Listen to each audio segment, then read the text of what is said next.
से आएगी। वो ये नहीं कहता है कि हमारी सहायता मिस्र से आएगी, उस देश से जो बिल्कुल हमारे सामने है। हमारी सहायता पर्वतों से आएगी।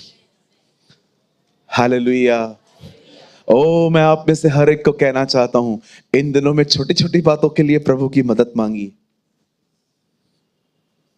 प्रभु से कहिए, प्रभु मेरी सहायता करे, मेरी मदद करे। आप जानते हो, आप है ना, फील कर पाओगे हर काम में कि उसका हाथ है। इतनी आसानी से काम हो जाएंगे। कई बार मेरा जब दोपहर को मीटिंग होता है ना, मेरा काम पेंडिंग रह जाता है, फिर मुझे रात भर जागना पड़ता है काम करने के लिए। एक रात में 11 बजे बैठा था, मैंने कहा प्रभु 4 घंटे का काम है, मतलब कम से कम मुझे 3 बजेगा। और पता है हुआ क्या, वहां पर लाइट चली गई, अंधेरा हो गया। लाइट 1 बजे आई, अब मुझे 5 बजे तक काम करना था। मैंने पता है क्या किया, मैंने प्रभु से एक प्रार्थना की। मैंने कहा प्रभु मुझे बहुत लिखना है, आप मेरी मदद करो ना। अगर मैं जल्दी सो गया तो मैं जल्दी सो जाऊंगा। आप बिलीव करें, मेरा 5 घंटे का काम पौने 3 घंटे में हो गया। प्रभु ने कहा सो जा। मैं जब लिख रहा था ना, मुझे बहुत स्लोली स्लोली लिखना पड़ता है। मैं एक बुक लिख रहा हूं, बहुत स्लोली स्लोली स्लोली लिखना पड़ता है। लेकिन उस दिन पता नहीं क्या हुआ, ऐसे वर्ड्स आते जा रहे थे और मैं लिखता जा रहा था, मैं लिखता जा रहा था। और जब मैं फाइनली अपने बेड पे आया और मैं ऊपर देख रहा था, मैंने कहा प्रभु ये आप थे, ये आप थे। बताइए उसने मेरी मदद क्यों की? क्योंकि मैंने उससे मांगी।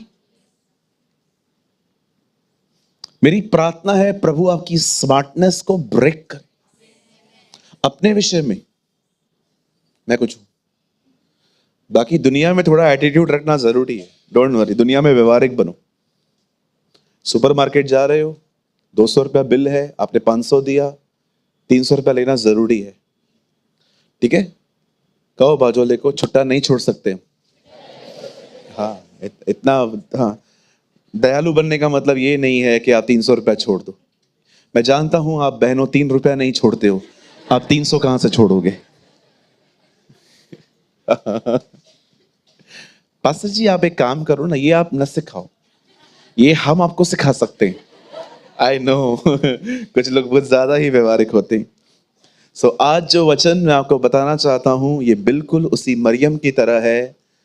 आप कह सकते हो ये मैं कैसे फॉलो कर सकता हूं उसकी मदद से। Just by the grace of our lord. Amen. आप सब तैयार हैं? चलिए मेरे साथ बाइबल खोलिए। हम आज बाइबल की एक खूबसूरत किताब खोलेंगे, भजन संहिता, द बुक ऑफ साम।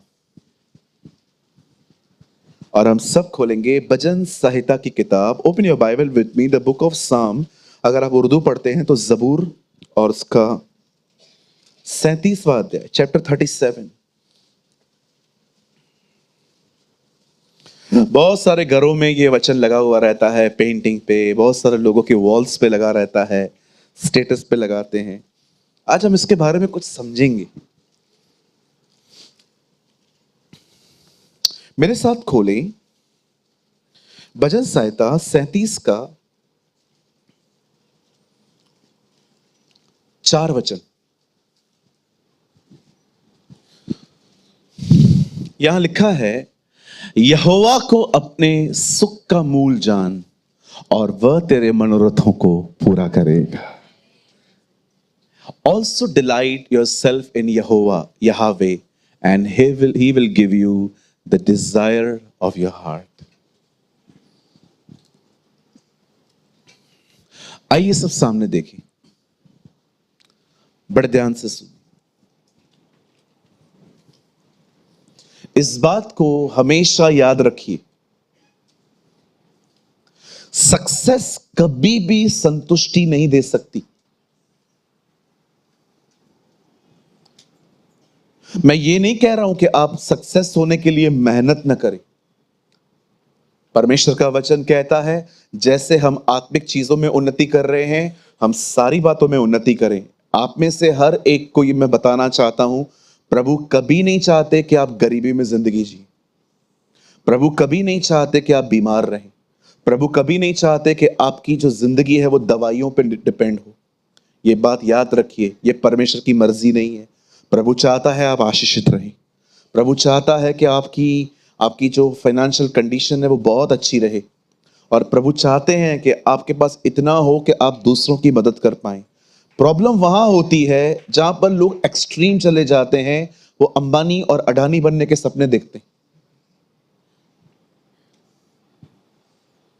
मैं ऐसे बहुत सारे लोगों को जानता हूं, वो प्रचार करते हैं जो बाइबल में है ही नहीं।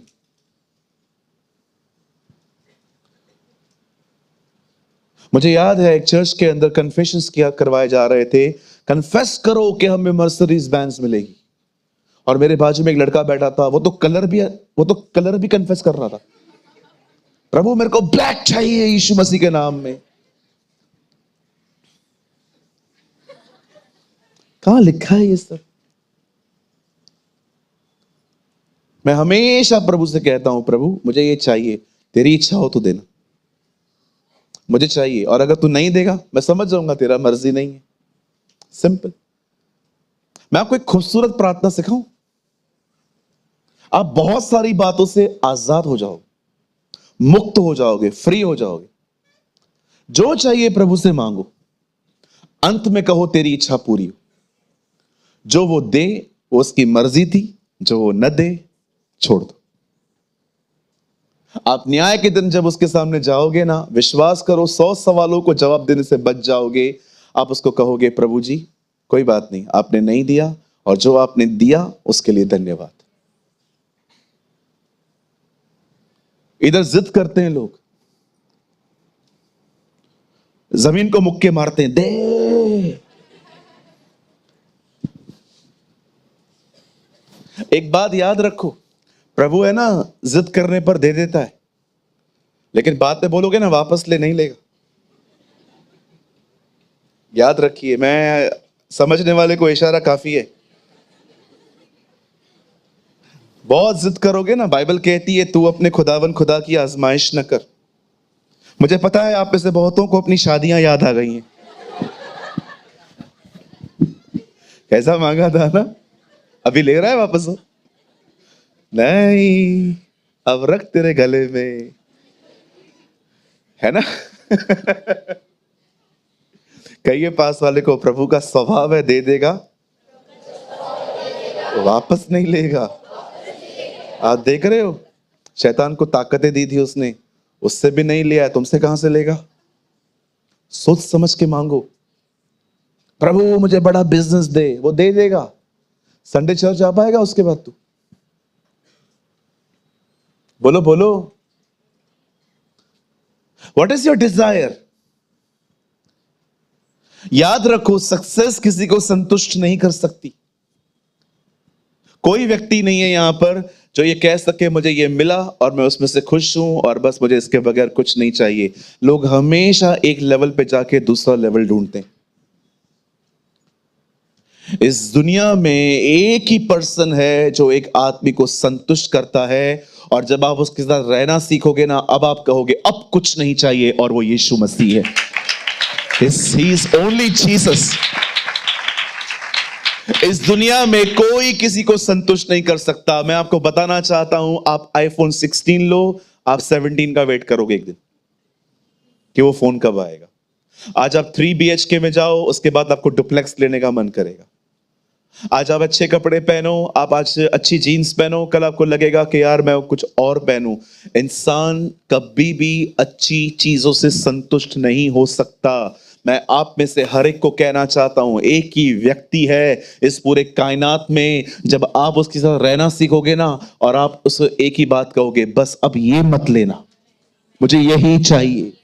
दाऊद कहता है, 1000 साल यहां वहां भटकने से एक दिन उसके आंगनों में बिताना उत्तम है। आप जानते हैं, मैं रोज ये दुआ करता हूं, मैं प्रभु से कहता हूं, प्रभु क्या हम एक ऐसी पीढ़ी बन सकते हैं, don't ask anything, don't demand anything, just sit and behold the beauty of the Lord. ये मेरी दुआ है कि हम एक ऐसी पीढ़ी बने जो उससे कुछ न मांगे, बस उसके आंगनों में बैठ के उसकी खूबसूरती को निहारते रहें। What a god you have, oh, इससे बढ़कर आपके लिए क्या हो सकता है कि आप दाऊद की तरह हर दिन उसकी प्रेजेंस में बैठें और उसको निहारें, उसको देखें। ओ मेरे भाइयों बहनों, इससे बढ़कर कुछ नहीं हो सकता।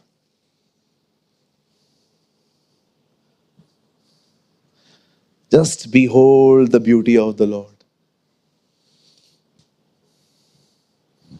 मैं आऊंगा अपने मैसेज में बस 2 मिनट में, पर मैं कुछ समझाना चाह रहा था आपको, क्योंकि आप में से बहुत सारे लोगों के लक्ष्य रोज बदलते रहते।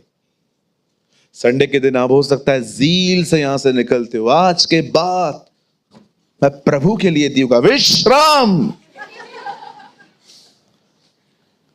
लेकिन मंडे के दिन वो देखा होगा वोडाफोन का जो कुत्ता होता है, देखा होगा वो छोटा वाला, टेंशन में रहता है हमेशा, जो क्या नाम है उसका, पग, देखा है आपने, वो हमेशा डिप्रेशन में रहता है। ठीक है, ओके। एंड वंस अगेन, कोई डॉग लवर है तो मीटिंग के बाद मुझसे मत मिलना, आपने मेरे कुत्ते के बारे में ऐसा कैसा कहा। अरे एग्जाम्पल दे रहा हूं। रिसेंटली मैंने किसी चाय के लिए कुछ बोला था, तो यूट्यूब पे किसने कमेंट किया था, डोंट टॉक अबाउट चाय। मैं भी लिखने वाला था, 1 घंटे के संदेश में खाली यही बात सुनी तूने। लोग है ना, दे आर वेरी स्मार्ट, मत्ती नहीं पढ़ेंगे, मरकुस नहीं पढ़ेंगे, सुलेमान की 1000 पत्नियों के बारे में जरूर पढ़ेंगे। ये क्यों लिखा है, ये क्यों लिखा है, ये क्यों लिखा है। यहां देखिए, अगर आप में से यहां पर कोई ऐसा है जो बाइबल को इस तरह जानता है कि इनकी बाइबल अच्छी नहीं है,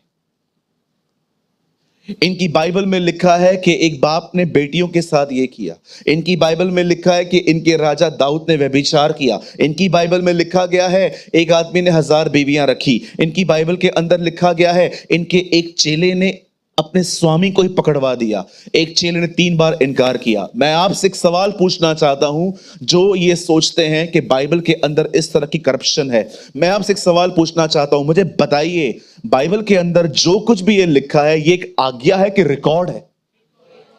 कितने लोगों ने पढ़ा कि यीशु मसीह ने खड़े होकर कहा ये सब करो? अरे बेटियों को टच करना, बाइबल कहती है अगर तुमने किसी की तरफ देखा और सोचा तो तुमने पाप कर दिया। ये नहीं पढ़ेंगे अपन, हम पढ़ेंगे वो वाली चीजें। जब आप सुबह न्यूज़पेपर पढ़ते हैं ना, तो वहां पर जितनी भी खबरें होती है ना, बैंक लूट गई, मर्डर हो गया, कातिलों ने ये कर दिया, वो कर दिया, मुझे बताइए न्यूज़पेपर आपको खबर दे रहा है कि न्यूज़पेपर आपको ये कह रहा है कि तुम भी करो? परमेश्वर ने अपने वचन में जो कुछ लिखा है उसमें बहुत सारी आज्ञाएं नहीं है, उल्टा प्रभु ने हमको बताया है इन्होंने किया है, तुम मत करना। याद रखिए, ये मैं नहीं, ये बात अंकल बिली ग्राम कहते थे, live every book, live, read every book, live in the Bible. ये करप्ट बुक नहीं है सर, ये पवित्र आत्मा की प्रेरणा से लिखा गया है। और मैं आपको सच कहता हूं, मैं घमंड करता हूं इस चीज के लिए कि परमेश्वर ने हमें, हमारी भाषा में प्रभु ने अपना वचन दिया है हमें। जब भी चर्च में आए इस किताब के साथ आए, डरिए मत समाज से कि लोग मुझसे पूछेंगे कि आप कहां जा रहे हो। सबको बताओ आज रविवार है, हम अपने परमेश्वर का आदर करने जा रहे हैं। मैंने बहुतों को देखा है बाइबल नहीं लेके आते चर्च के अंदर। कितना डेयरिंग है आप लोगों में। आप टीचर, आप स्कूल गए थे कभी ऐसे? आज आप गले में एक पट्टा पहनते हो, क्या बोलते हैं उसको? Identity card. हमारे समय में नहीं होता था, हमारे समय में हमारा बैच हमारा आइडेंटिटी होता था, ऐसे यहां पर डालना पड़ता था पिन से। कोई है यहां पर जिसको पता है ये? आप सोचो, स्कूल जाते हो, आप कार्ड लेके जाते हो, बुक्स लेके जाते हो, खुदा के घर में कैसे भी चले आते हो। मैं नए लोगों से बात नहीं कर रहा हूं, अगर आप नए हैं, 2-3 महीने हुए हैं, कोई बात नहीं, आप सीखिए। लेकिन जो पुराने लोग हैं, कितना डेयरिंग है आप लोगों में, ऐसे ही आ जाते हैं क्योंकि टीवी लगी हुई है। कहिए अपने पास वाले को, बगैर बाइबल के नहीं आना चाहिए। आपका बाइबल आपके पास होना चाहिए। पास्टर हम लोग हैं ना, 4 लोग हैं, एक ही परिवार से, तो इसलिए हम एक ही लेके आते। Very good brother. किधर है पाँव, किधर है आपके? नहीं नहीं, धोने नहीं है, उल्टा करना है। कहो अपने पास वाले को, हर एक के पास अपनी अपनी बाइबल होनी चाहिए। आप देखो, मैं हमेशा आपको प्रेरित करता आया हूं, इसे पढ़ें। जानते हैं इसे क्यों पढ़ना चाहिए? क्योंकि जब ये अंदर जाएगा, यही जिंदगी चलाएगा। और जानते, अगर ये नहीं रहेगा तो कौन चलाएगा? कहिए फीलिंग्स, कोई नहीं है मेरे साथ, छोड़ दो, मैं अकेला ठीक हूं। देखें आपके लोगों के इमोशनल ड्रामे, कई इमोशनल, कितने लोगों ने बचपन में किए थे इमोशनल ड्रामे? 7:30 बजे स्कूल के लिए जाना पड़ता था। मेरी फैमिली समझ गई मैं क्या बोलने वाला हूं। 7:30 बजे, जय मसीह डैडी, 7:30 बजे स्कूल जाना रहता था। आप मेरे ड्रामे देखते 7:30 बजे तक। मैं यूनिफॉर्म पहन के ऐसा बैठा हुआ हूं ताकि सबको लगे कि मैं चाहता हूं जाना, लेकिन मैं जा नहीं पा रहा हूं।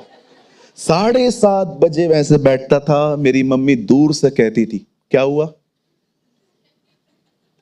बहुत दर्द हो रहा है। हम सिंधी में बोलते थे, मौके जाम सूर तो पे। और मेरी मां मुझे बोलती थी, 7:45 के बाद ये दर्द नहीं होगा।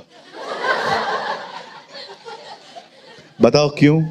7:40 स्कूल का गेट बंद हो जाता था। और आप विश्वास कीजिए, मैंने कई बार ऐसा किया था। जैसे 45 हो गए, मैं यूनिफॉर्म पहन के ही सो गया और मैंने चद्दर ओढ़ी और मैं अंदर से